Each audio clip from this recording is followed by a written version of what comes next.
As-Sunnah foundation থেকে আমরা প্রত্যেকটা প্রজেক্ট ঘোষণা করার সময় আল্লাহর খাজানার দিকে তাকে আল্লাহর উপর ভরসা করে আমরা ঘোষণা দিই। 350 মেট্রিক টন খাবারের অর্ডার যখন করেছি তখন 3.5 টাকাও ফান্ডে নাই।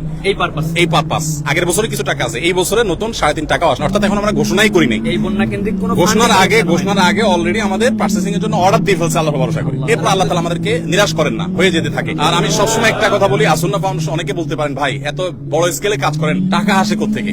আপনারা অবাক হবেন যে গত 24 ঘন্টায় 3 লক্ষের বেশি ডিলিংস হয়েছে, অর্থাৎ 3 লক্ষের বেশি ট্রানজাকশন হয়েছে। মানুষ 3 লক্ষের বেশি মানুষ টাকা দিয়েছে, কেউ 5 টাকা, কেউ 1 টাকা, কেউ 500 টাকা, কেউ 50,000, 1 লাখ টাকা। আমাদের এখানে কোনো বড় লোকের টাকা ফাউন্ডেশন চলে না। অনেক বড় বড় শিল্পপতিরা পার্সোনালি আমাকে ফাউন্ডেশনের পুরো প্রজেক্টের দায়িত্ব নিতে চেয়েছে। আমি বিনয়ের সাথে বলেছি আপনি দোয়া করেন, ফাউন্ডেশন সর্বসাধারণ টাকা চলবে ইনশাআল্লাহ। কাজের জন্য এখানে হাজার হাজার মানুষ আসছেন, সকাল থেকে হাজার হাজার মানুষ, কত হাজার মানুষ আসছে আমরা জানি না। দুপুরে আমরা 1000 মানুষকে খিচুড়ি রান্না করে খাইয়েছি, জুমার সময় যারা ছিলেন। তবে জুমার আগে অনেকে কাজ করছেন, চলে গেছে, নতুন করে অনেকে আসছেন। আলহামদুলিল্লাহ, এটা বাংলাদেশের মানুষের জন্য বিশাল বড় একটা অনুপ্রেরণার বিষয় যে আমরা যে কোনো দুর্যোগে ঝাঁপিয়ে পড়ি। আলহামদুলিল্লাহ, আমাদের আজকে যে সমস্ত মালামাল প্যাকেজিং কমপ্লিট হয়েছে সেটা দুই ভাবে হয়েছে। এখানে যেগুলো হয়েছে এগুলো হলো সব ভারী খাবার, চাল, ডাল, তেল, চিনি, লবণ, এগুলো ইনশাআল্লাহ আমরা আগামীকালকে পাঠাবো। কারণ এই মুহূর্তে বন্যার্তদের প্রয়োজন হলো সবচেয়ে বেশি হলো উদ্ধার তৎপরতা, যেটা আসলে প্রশিক্ষিত লোকবল ছাড়া সম্ভব না। সো ওইটা এখন বাংলাদেশ সেনাবাহিনী এবং অন্যান্য বাহিনী সদস্য ভাইরা তারা অক্লান্ত পরিশ্রম করছেন হেলিকপ্টারে বিভিন্ন ভাবে মানুষকে উদ্ধার করার জন্য। কিন্তু উদ্ধার করার সাথে সাথে তাদের যে খাবারের প্রয়োজনটা হবে, শুকনা খাবার, সে ড্রাই ফুডটার ব্যবস্থা আমরা করেছি 20,000 পরিবারের জন্য।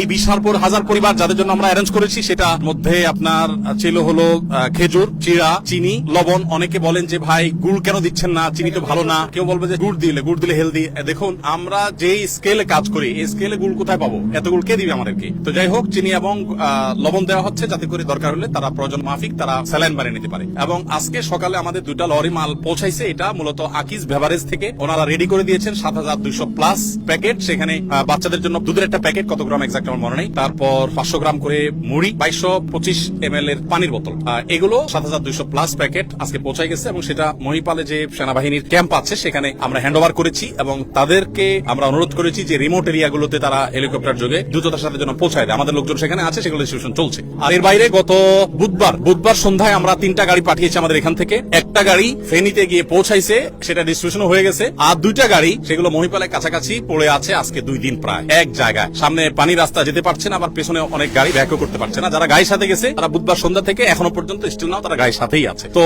এই ত্রাণের কাজ আমরা অনেকে করতে আনন্দ পাই, ভালো কথা, কিন্তু এটা খুব সংগ্রামেরও কাজ, অনেক বড় যুদ্ধ এখানে। আমাদের আজকে যে কাজগুলো হয়েছে সেগুলো আমরা আনুমানিক বলতে পারি 1/5, 5 ভাগের 1 ভাগ কাজ। আমরা যে কাজটা করতেছি সেটা হলো আপনার আনুমানিক 700 মেট্রিক টন এখনো পর্যন্ত যেগুলো কেনা হয়ে গেছে। আমরা 500 টনের বেশি কিনেছি কালকে, আজকে আরো কিছু প্লাস করার পর 700 প্লাস হয়েছে। এই 700 প্লাস টন যে মাল আমরা কিনেছি তার হয়তো 5 ভাগের 1 ভাগ পাঠানো হয়েছে বা প্যাকেজিং এর জন্য এখানে আসছে, আর বাকিগুলো কালকে আসবে, পরশু আসবে ধাপে ধাপে। এবং এইটা হয়তো আরো 200-300 বা 400 টনে রূপান্তর হবে ইনশাআল্লাহ বিসমিল্লাহ। এ হলো আপনার ত্রাণের পরিমাণ। লাস্ট কথা, অনেকেই তো আপনি ফিজিক্যালি অনেক জায়গায় ঝাঁপাই পড়ছেন, দেখা গেছে আপনার যাওয়ার কোনো প্ল্যান প্রোগ্রাম এরকম কিছু আছে কিনা? অনেকেই জিজ্ঞাসা করতেছেন লাইভে। আমরা যাবো ইনশাআল্লাহ, আমাদের প্ল্যান প্রোগ্রাম আছে, আমরা ইনশাআল্লাহ যাবো। আল্লাহ চাহেন তো আমরা কেন, আরো ওলামা ইকরাম যাবেন, যাওয়া আসার মধ্যে থাকতে হবে আমাদের। কারণ এই যে এই ক্ষত শুকাতে অনেক সময় লাগবে।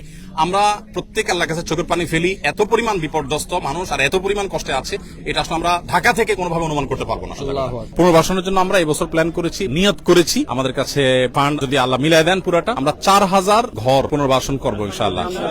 যাদের ঘর হারা হয়ে যাবে তাদের জন্য। এমনিতে আলহামদুলিল্লাহ ত্রাণ তো চলবেই, ত্রাণ যেটা আছে এটা কোথায় গিয়ে ঠেকবে আমরা নিজেরাও জানি না।